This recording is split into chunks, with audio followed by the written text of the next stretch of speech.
सुजस आवाज राजस्थान, एक आवाज जो हमेशा आपके साथ, जन जन के साथ हाजिर है। ताज़ा तरीन पेशकश। सुजस पॉडकास्ट में मेधा से आप सुन रहे हैं प्रदेश के मुख्य समाचार। एक नजर आज की हेडलाइंस पर। मुख्यमंत्री भजनलाल शर्मा ने आज मुख्यमंत्री आवास पर हुए होली स्नेह मिलन समारोह फागोत्सव में की शिरकत। बड़ी संख्या में आए आमजन से की आत्मीय मुलाकात। मुख्यमंत्री ने की राज्यपाल हरिभाऊ बागड़े से मुलाकात। राज्य के विकास से जुड़े मुद्दों पर की चर्चा।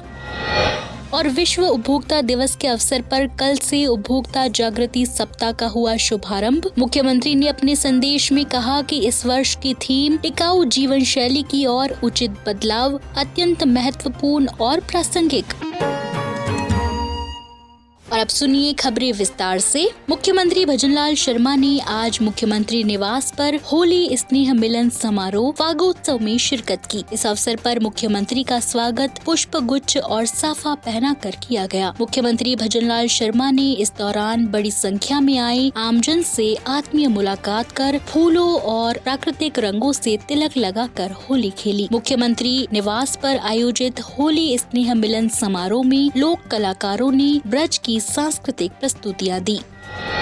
मुख्यमंत्री भजनलाल शर्मा ने आज राजभवन पहुंचकर राज्यपाल हरिभाऊ किसनराव बागड़े से मुलाकात की। मुख्यमंत्री ने इस दौरान उनके साथ राजस्थान में जनहित के कार्यों और प्रदेश के समग्र विकास से जुड़े विभिन्न विषयों पर सार्थक चर्चा की। राज्यपाल श्री बागड़े से मुख्यमंत्री की ये शिष्टाचार भेंट थी।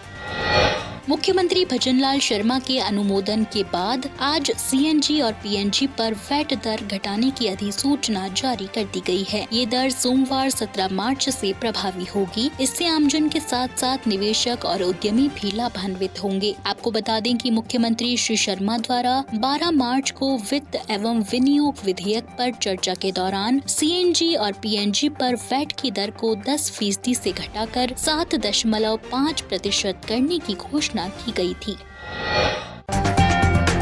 आप सुन रहे हैं सुजस आवाज राजस्थान।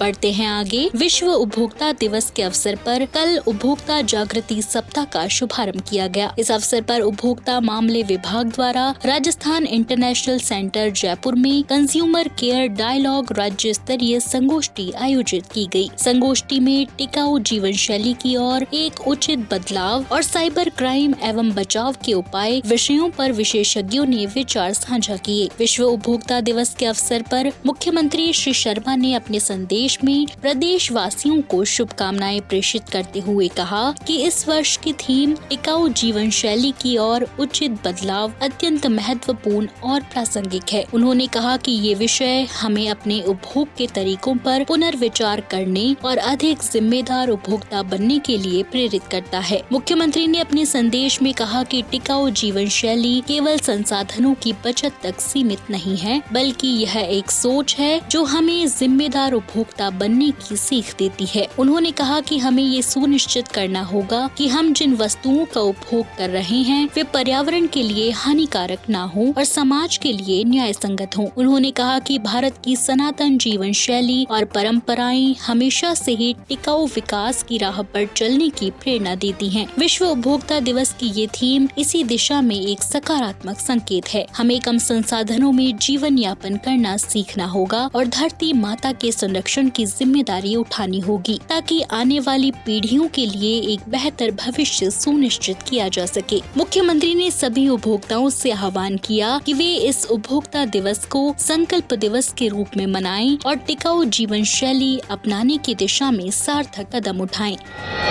नगरीय विकास एवं स्वायत्त शासन राज्य मंत्री जाबर सिंह खर्रा ने कल सीकर के प्रेस क्लब में आयोजित होली मिलन समारोह को संबोधित किया। नगरीय विकास मंत्री श्री खर्रा ने कहा कि राज्य सरकार प्रदेश में शीघ्र ही पत्रकारों के लिए भूमि आवंटन के लिए प्रयासरत है। राज्य सरकार का प्रयास है कि पहले संभाग स्तर पर और उसके बाद जिला मुख्यालयों पर पत्रकारों के लिए पत्रकार आवासीय कॉलोनियां बनाई जाएं। उन्होंने कहा कि शीघ्र ही इसकी कार्य योजना बना बनाकर काम शुरू किया जाएगा। श्री खर्रा ने सकारात्मक पत्रकारिता पर जोर देते हुए कहा कि एक जमाना ऐसा था जब रेडियो और टीवी पर समाचार सुना करते थे, लेकिन आज सूचना एवं तकनीकी से जमाने में परिवर्तन हो रहा है। उन्होंने कहा कि इलेक्ट्रॉनिक मीडिया जहां अपना काम कर रहा है, तो प्रिंट मीडिया का भी आज के युग में महत्वपूर्ण योगदान है। उन्होंने कहा कि पत्रकारिता सकारात्मक रूप से की जाए तो इसके परिणाम भी सकारात्मक आते हैं। इस दौरान उन्होंने राज्य सरकार की ओर से नगरीय विकास और स्वायत्त शासन विभाग की क्रियान्वित किए जा रहे विकास कार्यों की जानकारी दी। सहकारिता राज्य मंत्री गौतम कुमार दत्त ने कहा कि राज्य सरकार द्वारा भूमि विकास बैंकों के ऋणों के लिए एक मुश्त समझौता यानी OTS योजना लाए जाने से किसानों और लघु उद्यमियों को बड़ी राहत मिलेगी। साथ ही कमजोर आर्थिक स्थिति से जूझ रहे भूमि विकास बैंकों के लिए भी राज्य सरकार का ये कदम संजीवनी साबित होगा। सहकारिता मंत्री ने बताया कि प्रदेश के सहकारी भूमि विकास बैंकों द्वारा किसानों और जरूरतमंद लघु उद्यमियों को दीर्घकालीन ऋणों के माध्यम से प्रदेश के कृषि और आर्थिक विकास में अहम भूमिका निभाई जा रही है। लेकिन विगत कुछ वर्षों से विभिन्न प्राकृतिक आपदाओं के कारण ऋणी किसानों द्वारा बैंक के ऋण की किश्तें नहीं चुकाई जा सकी, जिसके परिणाम स्वरूप इन बैंकों का अवधि पार ऋण लगभग 760 करोड़ रुपए हो गया है। अब मुख्यमंत्री द्वारा एक मुश्त समझौता योजना लागू करने की घोषणा करते हुए इसके लिए 200 करोड़ रुपए का व्यय प्रस्तावित किया गया है, जिससे भूमि विकास बैंकों के ऋणों की वसूली आसान होगी और आर्थिक स्थिति सुधरेगी। शिक्षा विभाग के शासन सचिव कृष्ण कुणाल की अध्यक्षता में शिक्षा स्कूल में शनिवार को आयोजित राज्य पुस्तक समिति की बैठक हुई, जिसमें प्रदेश में सार्वजनिक पुस्तकालयों के विकास और सुदृढ़ीकरण के लिए राजा राममोहन राय पुस्तकालय प्रतिष्ठान कोलकाता द्वारा दी जा रही सहायता के माध्यम से प्रदेश में अब ग्राम पंचायत स्तर पर भी सार्वजनिक पुस्तकालय शुरू किए जाने का अहम निर्णय लिया गया है। इस योजना के अंतर्गत पहले चरण में भरतपुर और जोधपुर जिले में 50-50 सार्वजनिक ग्राम पंचायत पुस्तकालय खोले जाने हैं, जो ग्राम पंचायत मुख्यालय पर सरकारी भवन में शुरू होंगे। इनमें 20 विद्यार्थियों के बैठने के लिए कंप्यूटर और चरित्र निर्माण और कैरियर निर्देशन का साहित्य उपलब्ध करवाया जाएगा। बैठक में उपस्थित राजा राममोहन राय पुस्तकालय प्रतिष्ठान के महानिदेशक डॉक्टर अजय प्रताप सिंह ने कहा कि ग्राम पंचायत पुस्तकालयों का विस्तार कर अगले चरण में राजस्थान के सभी जिलों की ग्राम पंचायत स्तर तक इन्हें खोलने की योजना बनाई जाएगी। बैठक में वर्ष 2024-25 के लिए सार्वजनिक पुस्तकालयों के भवन निर्माण, विस्तार, सोलर प्लांट, फर्नीचर और राज्य और मंडल स्तरीय सेमिनारों पर प्रतिष्ठान की योजना अंतर्गत आर्थिक सहायता पर भी चर्चा हुई। इसके तहत प्रतिष्ठान द्वारा राज्य को कुल 3 करोड़ 42 लाख रुपए की सहायता स्वीकृत की गई, जिसमें राज्यांश के रूप में 137 लाख रुपए राज्य सरकार द्वारा उपलब्ध कराए जाएंगे। स्कूल शिक्षा साक्षरता विभाग, शिक्षा मंत्रालय भारत सरकार द्वारा समग्र शिक्षा और PM श्री की वार्षिक कार्य योजना की परियोजना अनुमोदन बोर्ड PAB की बैठक 18 मार्च को दिल्ली में आयोजित की जाएगी। इसकी पूर्व तैयारियों के संबंध में बैठक का आयोजन कल शिक्षा विभाग के शासन सचिव कृष्ण कुणाल की अध्यक्षता में हुआ। बैठक में शासन सचिव ने प्री PAB में सम्मिलित किए गए कार्यों के साथ साथ विशेष प्राथमिकता देते हुए vocational education, children with special needs, ICT infrastructure को वार्षिक कार्य योजना 2025-26 में शामिल करने के निर्देश दिए।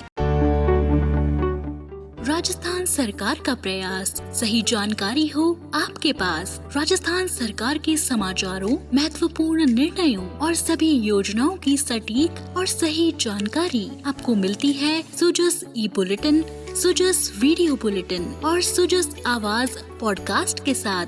इसके लिए फॉलो करें हमारे YouTube channel DIPR Rajasthan official, Facebook page और X handle DIPR Rajasthan. Rajasthan सरकार से जुड़ी दिन भर की खबरों के लिए आप सुजस ऐप भी डाउनलोड कर सकते हैं। तो आज के सुजस पॉडकास्ट में इतना ही। मेधा को दीजिए इजाजत, कल फिर होगी आपसे मुलाकात। तब तक के लिए नमस्कार।